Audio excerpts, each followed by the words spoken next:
Friends, Hello. and we're gonna be talking about if ultra processed foods are harming Americans' health.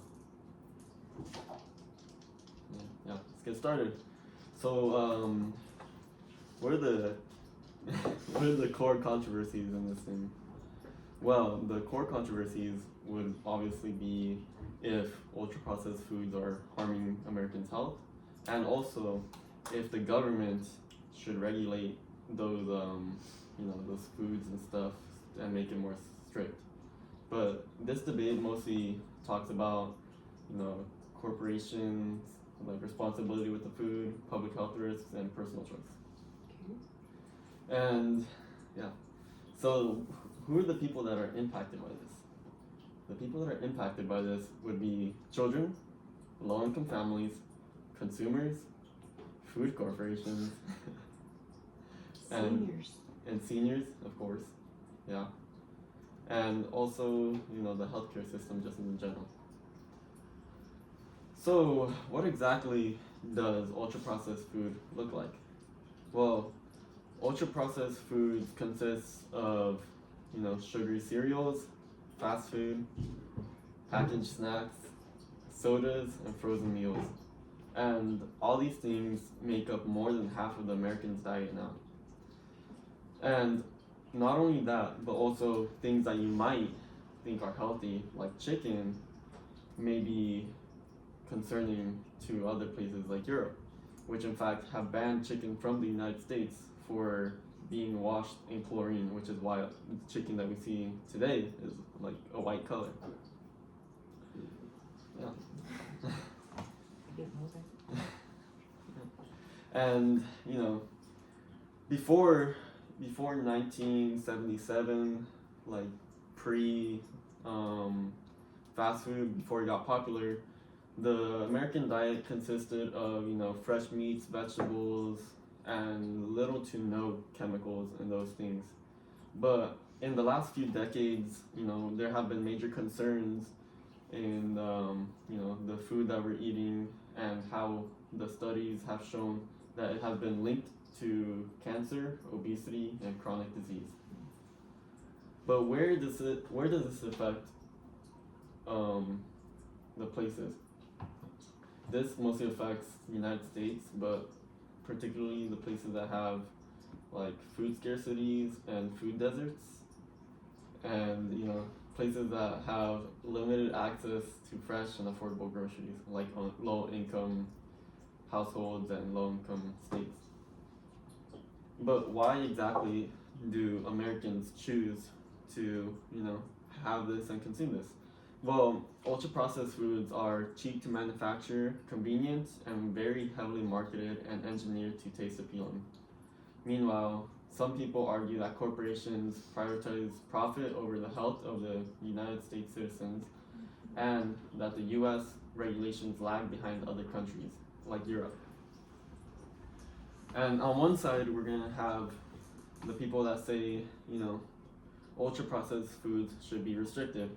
And with that opinion, these people say that it should be restricted and should be more heavily regulated, because these foods, of course, they cause many diseases and have caused health problems within our youth, and also the seniors, and basically just everyone in general. And the people that uphold this opinion would be public health researchers, nutrition scientists, child health advocates, and some lawmakers and health organizations as well. And the rationale that they have with this opinion would be that, well, they think that ultra processed foods, of course, are harmful to people. They are addictive, high in sugar and additives, and linked to serious disease. And they think that it should be regulated or banned, because it just is not good in general. And then we have side number two. Side number two is talking about the personal responsibilities that people have, and basically just talking about the free choice that people have in consuming this. So those people would they oppose the first side, saying that it should not be restricted because they think that individuals are responsible for their own eating choices and the government regulation would limit their freedom. And the people that, believe in this would be, food industry leaders, some policymakers, libertarian groups, and consumers who rely on affordable, convenient food options. And, the rationale that these people have would be that the processed foods are convenient to them because they're inexpensive, accessible, and, essential for busy families, and they believe that it should be an education, not a regulation, that would be the best solution for this problem. But these people are supporting the view that they should have freedom and choosing what they want to eat without government interference. Okay? Perfect. And then my opinion would be that it does need to be regulated because I think that our youth is very important to being healthy and being strong for coming years, and we don't want to have children with diabetes, obesity, and cancer rates keep going up and up. I believe that those foods should be changed from fast foods and all these things into real food, like meats, vegetables, and just like healthy stuff in general. And the rationale that I have for this, of course, would be that regulation would protect the vulnerable communities, reduce disease rates, and ensure safer ingredients when people cannot fully make free choices when that's all they have to consume. And the opposing view for this, well, my opinion, would be that not everyone has equal access to healthy food, and not everyone has equal food, like nutrition knowledge, which is somewhat true, but it also ignores the power imbalance between billion-dollar corporations and everyday consumers.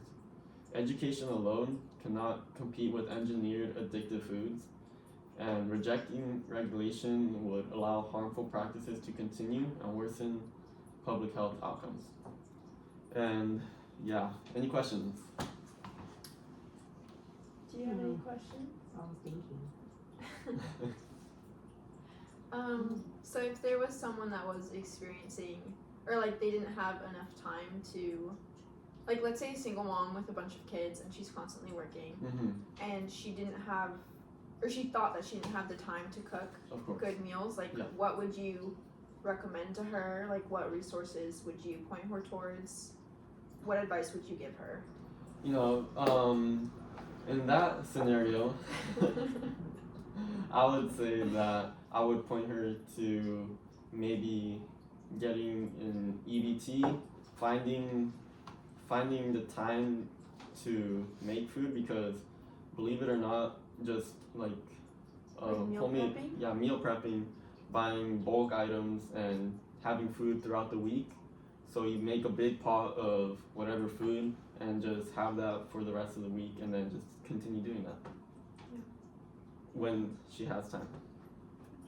You have any questions? Yeah, what about the food that gets delivered, like for the school, hospital, and seniors?